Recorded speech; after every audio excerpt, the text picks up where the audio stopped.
Love it. हाँ, पर हम दोनों के लिए 3 बेडरूम की क्या जरूरत है? एक हमारे लिए, हाँ। एक जब बच्चे होंगे, हाँ, तीसरा for whenever we have a fight. Sofa पे नहीं सोना पड़ेगा। शुरुआत जब परफेक्ट घर से हो तो जिंदगी हमेशा मुस्कुराएगी। Welcome to Sumitra Landmark Homes. कि आज से अगर हम लोनिया हैं तो हम हैं। हमारे बाप दादा ने नमक बनाया, हमारे बाप दादा ने खड़िया कमाया, हमारे बाप दादा ने माटी कोड़ा, हमारे बाप दादा ने मछली मारा। तो हम तो नोनिया हैं, हम तो खुलेआम करते हैं कि भैया हमें तो नोनिया जवान हूँ, हमें तो कोई अंतर नहीं पड़ता। हम बिहार वाले हैं, हम ऊंची नीची बात नहीं करते हैं। जो लोग कहते हैं कि हमें निचोड़ा गया है, हम निचोड़ा कोई नहीं गया, हमने खुद अपने आप को निचोड़वाए हैं, क्योंकि हमने पैसे और कबाब और दारू पर हमने बिका। ऐसा कहाँ है कि उचित सम्मान नहीं मिला? आज तक देश को, देश के इतिहास में जब से आजाद हुआ, आजादी के बाद किसी ने राज्यपाल बना क्या? किसने सम्मान लिया? ये भारतीय जनता पार्टी ने सम्मान दिया। नमस्कार, न्यूज़ नाउ भारतवर्ष से मैं हूं अंकिता सिंह। आज राष्ट्रीय चौहान महासंघ द्वारा लखनऊ में एक कार्यक्रम का आयोजन किया गया है। आप देख सकते हैं कि इस कार्यक्रम में चौहान समाज के लोग काफ़ी संख्या में सम्मिलित हुए हैं और सबसे खास बात ये है कि इस कार्यक्रम की मुख्य अतिथि बिहार की पूर्व उप मुख्यमंत्री रेणु देवी जी बनाई गई हैं। इससे प्रतीत होता है कि चौहान समाज का वोट लेने के लिए भाजपा पूरे जी जान से लगी हुई है। मंचासीन बैठे हुए हम सभी के गार्जियन आदरणीय बालचंद चौहान जी, जो कि पूर्व सांसद हैं, पूर्व विधायक आदरणीय शिवशंकर चौहान जी, प्रदेश के अध्यक्ष राष्ट्रीय चौहान महासभा के भाई संतोष चौहान जी और तमाम मंचासीन बैठे हुए हमारे सभी अभिभावकगण और सामने बैठे हुए सभी अभिभावकगण, हमारी मातृ शक्ति, सबसे पहले मैं आपको प्रणाम करती हूँ।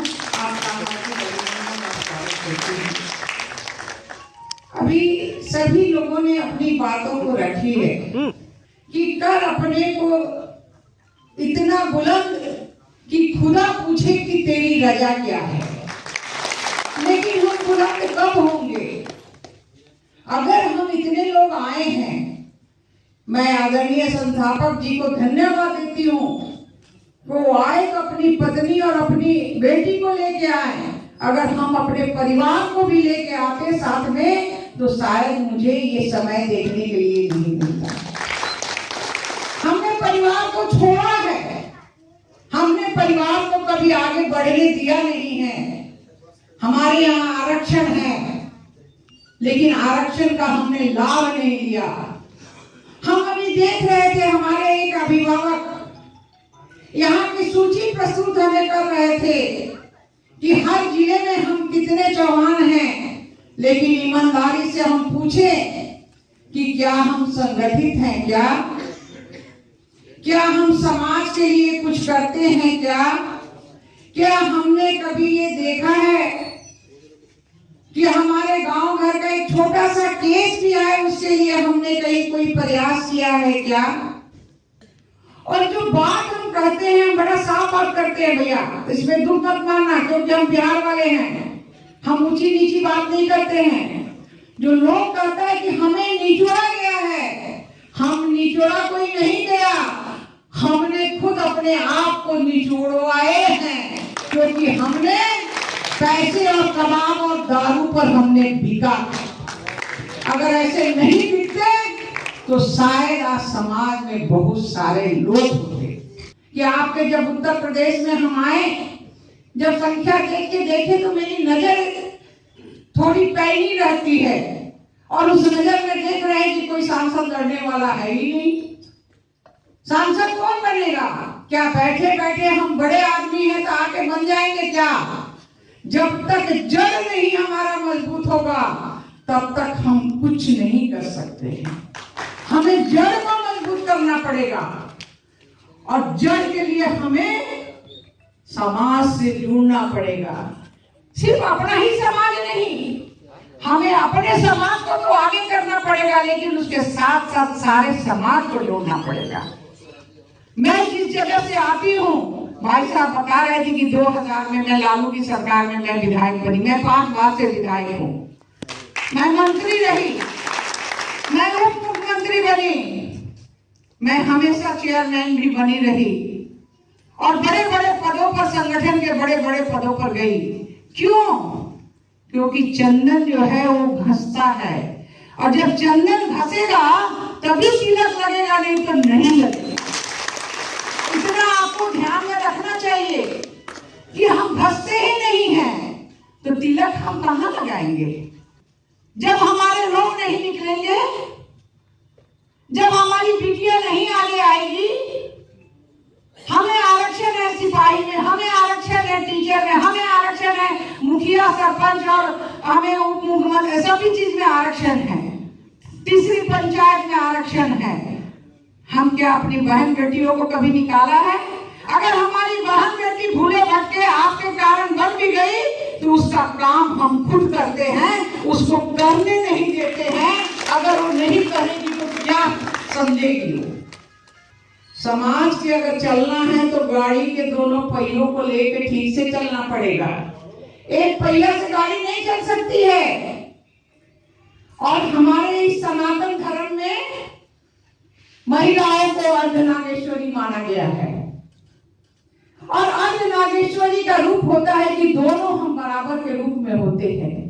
हम घर भी चलाते हैं, हम बाहर भी चलाते हैं, और उसका ही अपमान करे, उसको ही आगे नहीं बढ़ने दें तो कौन बढ़ेगा भैया? इसलिए हमारे समाज में इसकी भी कमी है। तो ये जो संगठित जब तक हम नहीं होंगे, कोई आपको पूछने वाला नहीं है। तो सबसे पहले हमें संगठित होना पड़ेगा, उसके बाद हमें संघर्ष करना पड़ेगा। और संघर्ष तब होगा जब दिल में आग रहेगा और पैर में चक्कर रहेगा और मुंह में जब शक्कर रहेगा। प्यार से जाके गांव में बैठ के जब हम बात करेंगे, तब दिल की आग को निकालेंगे, तभी हम संगठित हो सकते हैं। हम आए, हमें भाइयों ने बुलाया, संतोष का और हमारे गार्जियन का जब आदेश हुआ तो निश्चित रूप से हम कहें कि हम जाएंगे। आज हमारे लिए बहुत बड़ा दिन था, हमारे लिए स्वच्छता का दिन था। अगर हम अपने गांव रहते, हम अपने क्षेत्र में रहते तो उसकी बात और भी बढ़ जाती, लेकिन हम आपके लिए आए यहाँ। वक्त लगे पर हम संघर्ष सफल होगा, हर एक संकट का हल होगा, आज नहीं तो कल होगा। ये जो है कल की जो बातें हैं, लेकिन उसके लिए हमें तपना भी है, तपाना भी है, आगे बढ़ना भी है और चलना भी है। ये सारी बातों को सहेजकर मैं आपसे आग्रह करना चाहती हूँ कि आज से अगर हम लोनिया हैं, हम लोनिया हैं तो हम हैं। हमारे बाप दादा ने नमक बनाया, हमारे बाप दादा ने खड़िया कमाया, हमारे बाप दादा ने माटी कोड़ा, हमारे बाप दादा ने मछली मारा, तो हम तो नोनिया है। हम तो खुलेआम करते हैं कि भैया मैं तो नोनिया चौहान हूँ, हमें तो कोई अंतर नहीं पड़ता है। तो खुद में कहते हैं कि नोनिया चौहान है, हमें किसका डर है? क्या कभी भी किसी ने सोचा था क्या कि रेणु देवी को उप मुख्यमंत्री बना दें? क्या किसी ने सोचा था क्या कि फागू चौहान को हम महामहिम बना दें? लेकिन आज फागू चौहान भी महामहिम बने और रेणु देवी भी उप मुख्यमंत्री बनी और सारे लोग हमारे मंत्री और सभी लोग रहते रहे। तो निश्चित रूप से उस जगह को छूने के लिए हमें पर्वत को पार करके नदी को भी पार करना होगा और सूरज की तरह चमकते रहना है। यही बात करके अपनी वाणी को समाप्त करती हूँ। बहुत बहुत धन्यवाद। जय हिंद, जय भारत। ये है हमारे साथ बिहार की पूर्व उप मुख्यमंत्री रेणु देवी जी। रेणु देवी जी, ये बताइए कि आपकी सरकार आगामी लोकसभा चुनाव 2024 में किस तरह से हिस्सेदारी दे रही है?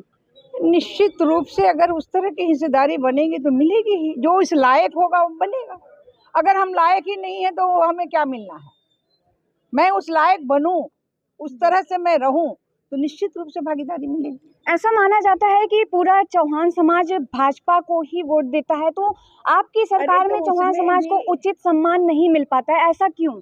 ऐसा कहाँ है कि उचित सम्मान नहीं मिला? चौहान आज तक समाज देश के इतिहास में जब से आजाद हुआ, आजादी के बाद किसी ने राज्यपाल बना क्या? किसने सम्मान दिया? ये भारतीय जनता पार्टी ने सम्मान दिया। अगर उप मुख्यमंत्री रेणु देवी ने बनी तो किसने सम्मान दिया? भारतीय जनता पार्टी ने सम्मान दिया। और आज अगर 6 बार अगर टिकट मिला, 5 बार जीत के आई, तो ये भारतीय जनता पार्टी ने दिया। तो अगर हम अपने को उस तरह से बनाएंगे तो निश्चित रूप से मिलेगा। क्या दारा सिंह चौहान जी मंत्री नहीं थे क्या? क्या और भी दल में सभी लोग जो जिस लायक है वहाँ मंत्री होते ही हैं? तो अपने को ऐसा बनाइए कि हमेशा हमें मांगना नहीं पड़े, हमें छीनना पड़े।